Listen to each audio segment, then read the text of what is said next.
दोस्तों रिलायंस पावर की बात हो। रिलायंस पावर ने अपने क्वार्टर टू के रिजल्ट को डिक्लेयर कर दिया है। रिजल्ट के अंदर क्या क्या पॉजिटिव संभावना बनी है इस बार और क्या निगेटिव रह गया इसके अंदर जानने की कोशिश करेंगे इस वीडियो के माध्यम से। और क्या इस रिजल्ट के बाद रिलायंस पावर में अब खरीदारी का मौका बनता है या फिर यहाँ से अब निकला जाए, आगे की क्या संभावना है और क्या रुझान है बड़े फंड हाउस का रिलायंस पावर को लेकर, उसको समझने की कोशिश करेंगे। और क्या ये वाकई में अपनी पुरानी हाई यानी स्टॉक फिर से 300 के आसपास जा सकता है, जानने की कोशिश करेंगे इस वीडियो के माध्यम से। दूसरी तरफ टीटीएमएल ने भी अपने क्वार्टर टू के रिजल्ट को डिक्लेयर कर दिया है। रिजल्ट के अंदर क्या क्या पॉजिटिव संभावना रही है और क्या वाकई में टीटीएमएल में निवेश करना चाहिए, क्योंकि टाटा ग्रुप की एक ऐसी कंपनी है जो ब्रॉडबैंड की सेवाएं देती है और अपने पुराने बिजनेस से बाहर निकल चुके जो इनका टेलीकॉम का बिजनेस था। तो क्या ये आने वाले इसमें एक अच्छा रिटर्न देने को बिल्कुल तैयार है। जिस तरह से पिछले दिनों इसने एक शानदार रिटर्न दिया था, क्या वैसी संभावना फिर बनेगी। साथ में विप्रो लिमिटेड की बात करें तो आईटी सेक्टर के इस धुरंधर खिलाड़ी ने लोगों को बोनस देके लगातार मालामाल किया है।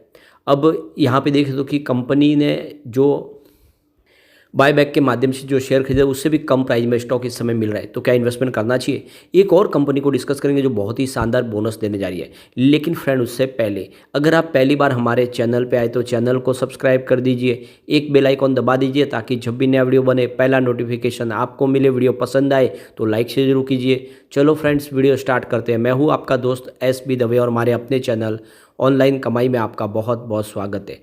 सबसे पहले रिलायंस पावर के कारोबार की बात करें तो अभी बाजार शुरू है, लगभग 2 बजे के आसपास का टाइम है।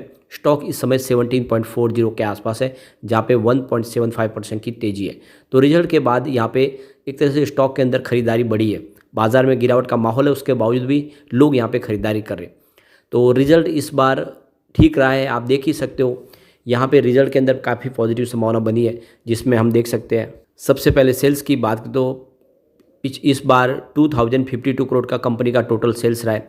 पिछले साल सेम क्वार्टर में ये 1864 करोड़ के आसपास था और जून क्वार्टर की बात करें तो 1922 करोड़ के आसपास सेल्स था। तो यहाँ पे आप क्वार्टर ऑन क्वार्टर बेसिस पे देख ले या ईयर ऑन बेसिस पे देख ले तो बिल्कुल सेल्स बढ़ा है। तो इस मामले में कह सकते हैं कि कंपनी ने एक मोर्चे में जीत हासिल कर ली है।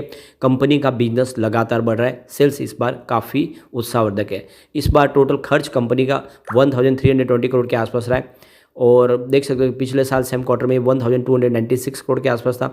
जून क्वार्टर में 1301 करोड़ के आसपास था। तो कंपनी के खर्च में भी वृद्धि हुई है। अब ऑपरेटिंग प्रॉफिट देखे कंपनी का तो इस बार 732 करोड़ के आसपास रहा है।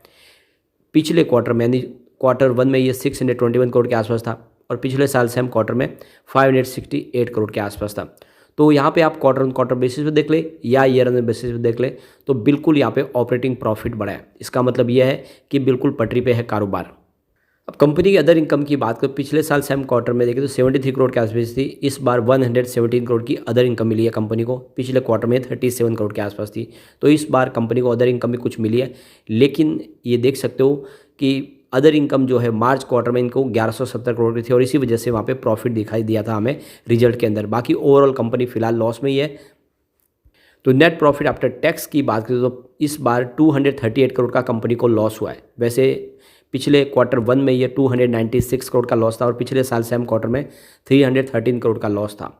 तो ये तो क्लियरली समझ ही सकते हो कि कंपनी का लॉस कम हुआ है। चाहे आप क्वार्टर ऑन क्वार्टर बेसिस पे देख ले या ईयर ऑन बेसिस पे देख ले तो इस बार कंपनी ने लॉस कम किया है। अब आपको मार्च क्वार्टर में जो 257 का प्रॉफिट दिखा रहा है उसमें 1100 करोड़ की अदर इनकम जोड़ी है। इसका मतलब ऑलरेडी लॉस में ही थी कंपनी। तो काफ़ी समय से कंपनी फिलहाल लॉस में बनी हुई है।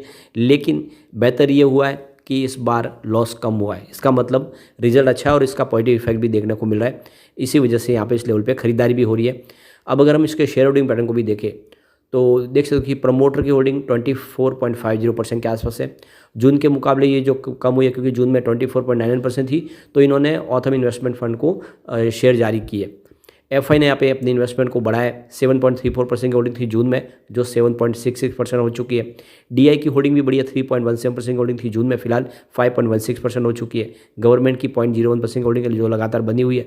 जनरल पब्लिक की होल्डिंग यहाँ पे घटी है, 64.49% की होल्डिंग थी जून क्वार्टर में, जो 62.67% के आसपास आ गई है। कुल मिला के शेयर होल्डिंग पैटर्न अच्छा है, यहाँ पे FIDI का निवेश बढ़ा है और रिजल्ट भी बेहतर रहा है। ऐसे में अगर आप लॉन्ग टर्म इन्वेस्टर तो इस समय इन्वेस्टमेंट का अच्छा मौका रिलायंस पावर में निवेश किया जा सकता है, लेकिन नजरिया कम से कम 3 से 5 साल दीजिए, क्योंकि ये ग्रीन एनर्जी में काम करने वाली कंपनी है और सरकार ने ग्रीन हाइड्रोजन मिशन लॉन्च किया है। इस वजह से इस सेक्टर की सारी कंपनियां आने वाले समय मल्टी बैग रिटर्न दे सकती है। अब चलते हैं हम TTML की तरफ। टाटा ग्रुप की शानदार कंपनी है, आज 87.80 पर स्टॉक है, जहाँ पे 2.03% की शानदार तेजी बनी हुई है। तो एक तरफ तो बाजार में गिरावट का माहौल है, उस हिसाब से भी देखें तो इसका प्रदर्शन काफ़ी अच्छा है। अब कंपनी ने अपने रिजल्ट को डिक्लेयर कर दिया है। सबसे पहले रिवेन्यू की बात करें, सितंबर 2022 में 279 करोड़ के आसपास रिवेन्यू था, जो सितंबर 2023 में बढ़ के 289 करोड़ तक पहुंच गया है। वैसे जून क्वार्टर में 288 करोड़ के आसपास था। तो रिवेन्यू बिल्कुल बढ़ा है, चाहे आप क्वार्टर ऑन क्वार्टर बेसिस पे देख लें या ईयर ऑन बेसिस पे देख लें, तो रिवेन्यू बढ़ रहा है, यानी बिजनेस बढ़ रहा है। और कंपनी का लॉस इस बार थोड़ा सा बढ़ा है, सितंबर 2022 में जहाँ पे 293 करोड़ के आसपास था, इस सितंबर में 310 करोड़ का लॉस हुआ है। जून में ये 301 करोड़ के आसपास था, तो कंपनी का लॉस बढ़ा है। अब ये तो आपको पता ही होगा, कंपनी बहुत समय से अपने लॉस को कम करने की कोशिश करी और उसका असर देखने को भी मिला है। 2020 में जहाँ पे पूरे साल का जो लॉस था वो 3714 करोड़ के आसपास था, वो लगातार कम होते हुए 2023 में 1145 करोड़ के आसपास आए। तो लॉस लगातार कम जरूर हो रहा है। और जो सबसे बड़ी बात है, इन्होंने अपने बिजनेस को बदल दिया है। टेलीकॉम के बिजनेस की जगह पे अब स्मार्ट इंटरनेट सर्विस प्रोवाइड करती है, ब्रॉडबैंड की सेवाएं दे रही है। और इनके जो क्लाइंट लिस्ट देखें तो बड़े बड़े कॉरपोरेट हाउस है, इसके अलावा बड़े हॉस्पिटल्स है, NGO है, कॉलेज है, ऐसे बैंक है, सब बड़े बड़े क्लाइंट है। काफ़ी अच्छा बिजनेस है और ये स्टॉक वाकई में आने वाले समय में अच्छा प्रदर्शन कर सकता है। यहाँ पे इसकी लायबिलिटीज लगातार कम हो रही है। मार्च 2022 में जहाँ पे 1365 करोड़ के आसपास थी, वो लगातार कम होते हुए सितंबर में 1191 करोड़ तक आ गई है। इसके अलावा अगर आप देखें तो कंपनी के पास जो कैश फ्लो नेगेटिव था उसमें भी कमी आई है, जहाँ पे देख दो कि मार्च 2021 में -42 करोड़ था, मार्च 2022 में -26 करोड़, वो मार्च 2023 में मात्र -2 करोड़ का है। यानी अब कंपनी के पास कैश की भी आपको राहत होती हुई दिखाई देगी। शेयर होल्डिंग पैटर्न देखें तो यहाँ पे प्रमोटर की होल्डिंग बहुत ही अच्छी है, 74.36% की होल्डिंग है, जिसमें टाटा पावर और टाटा सन्स शामिल है। इसके अलावा यहाँ पे FI ने इन्वेस्टमेंट को बढ़ाया, 2.03% की होल्डिंग थी जून में, जो 2.23% तक आ गई है सितंबर में। यहाँ पे DI ने भी अपनी होल्डिंग को बढ़ाया, 0.05% की होल्डिंग थी जून में, जो 0.06 हो गई है सितंबर में। और जनरल पब्लिक की होल्डिंग आपको यहाँ पे कुछ कम होती हुई दिखाई देगी, 23.56% की होल्डिंग थी जून में, जो इस समय 23.35% के आसपास है। कुल मिला के इसमें निवेश का जरिया बनता है। अगर आप लॉन्ग टर्म इन्वेस्टर हैं तो ये स्टॉक अच्छा है, आने वाले समय आपको एक अच्छा रिटर्न दे सकता है, क्योंकि इसका वाकई में ब्रॉडबैंड में इसका बहुत अच्छा बिजनेस है। कंपनी इसमें सेफ्टी के ऊपर ध्यान दे रही है और इस वजह से इनकी क्लाइंट लिस्ट बढ़ रही है। अब चलते हैं हम विप्रो की तरफ। अभी देखो 382 के आसपास स्टॉक है, जहाँ पे 0.10% की तेजी है। तेजी बड़ी तो नहीं है, लेकिन बहुत ज़्यादा इसमें करेक्शन हो चुका है, एक अब पॉजिटिव संभावना बन सकती है। आने वाले समय में IT सेक्टर में दबाव कम होगा, फिर ये स्टॉक कमाल कर सकता है और बहुत ज़्यादा अंडर वैल्यू है इस समय। अगर आप देखें तो रिवेन्यू कुछ कम का है इस बार सितंबर 2022 में, जहाँ पे 23,052 करोड़ के आसपास था, वो सितंबर 2023 में कुछ देख दो कि 23,256 करोड़ के आसपास था। वैसे जून क्वार्टर में 23,471 करोड़ के आसपास था। तो क्वार्टर ऑन क्वार्टर बेसिस पे रिवेन्यू थोड़ा सा कम हुआ है, लेकिन ईयर ऑन बेसिस पे रिवेन्यू बढ़ा है थोड़ा सा। इसके अलावा प्रॉफिट की बात करें तो सितंबर 2022 में 2,649 करोड़ का प्रॉफिट था और इस बार सितंबर 2023 में 2,667 करोड़ के आसपास प्रॉफिट आए। जून में 2,886 करोड़ का प्रॉफिट था। तो क्वार्टर ऑन क्वार्टर बेसिस पे प्रॉफिट जरूर कम हुआ है, लेकिन ईयर ऑन बेसिस पे प्रॉफिट मामूली सा बढ़ा है। कुल मिला के सालाना दर पर रिजल्ट अच्छा रहा है। यहाँ पे इसके शेयर होल्डिंग पैटर्न को देखें तो प्रमोटर की होल्डिंग 72.93% के आसपास है। इसके अलावा अगर आप देखें तो FI की होल्डिंग बढ़ी है, 6.32% होल्डिंग थी जून में, जो सितंबर में 6.47% हुई है। यहाँ पे DI की होल्डिंग भी बढ़ी है, 7.56% होल्डिंग थी जून में, जो 8.03% हुई है। लेकिन जनरल पब्लिक की होल्डिंग यहाँ पे बिल्कुल कम हुई है, 13.05% के आसपास थी होल्डिंग जून में, जो इस समय 12.453 के % पे आसपास आ गई। तो यहाँ पे FI और DI जम के खरीदारी शुरू कर चुका है और ये इशारा है कि आप भी विप्रो में इस समय दाव लगा सकते हैं। और ये लगातार अच्छा बोनस देने वाली कंपनी है, बोनस से इसने लोगों को मालामाल किया। अब चलते हैं उस स्टॉक की तरफ जो हमें बोनस देने जा रही है। तो यहाँ पे DP वायर्स लिमिटेड की बात करें, 657 पर स्टॉक है, 0.64% की तेजी है। तो कंपनी यहाँ पे देखें तो स्टील वायर्स, प्लास्टिक पाइप्स और प्लास्टिक फिल्म्स का प्रोडक्शन करती है और उसको सप्लाई करती है।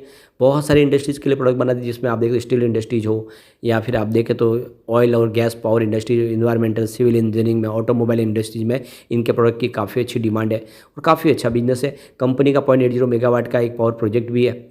यहाँ पे कंपनी ने अब यहाँ पे बोनस का ऐलान कर दिया है। तो 1:7 के रेशियो में कंपनी बोनस देने जा रही है। इसकी रिकॉर्ड डेट है 8/11/2023 और एक्स डेट भी 8/11/2023 है। इसके पहले अगर आपके डीमेट अकाउंट में शेयर आ जाते हैं तो बिल्कुल आपको इस बोनस का फायदा मिल सकता है। कंपनी का रिवेन्यू बढ़ा है, देख लो कि जून 2022 में जहाँ पे 201 करोड़ के आसपास था, वो जून 2023 में बढ़ के 267 करोड़ तक पहुँच गया। इसके अलावा कंपनी का प्रॉफिट भी बढ़ा है। जून 2022 में जहाँ पे 7.61 करोड़ के आसपास था, वो जून 2023 में बढ़ के 11.11 करोड़ के आसपास आ गया। तो काफ़ी अच्छा बिजनेस है और लॉन्ग टर्म का नजरिया लेकर निवेश करें तो आपको अच्छा मौका मिलेगा और बोनस का फायदा भी मिल सकता है अगर आप इस समय खरीदारी करें तो। लेकिन फ्रेंड, कोई भी इन्वेस्टमेंट करने से पहले अपने फाइनेंशियल एडवाइजर से बड़े ले या अपना खुद का रिसर्च करें, क्योंकि मैंने वीडियो आपके एजुकेशनल पर्पज़ के लिए ही बनाया। वीडियो पसंद आए तो लाइक से जो कीजिए और चैनल को सब्सक्राइब कर दीजिए। Thank you friend.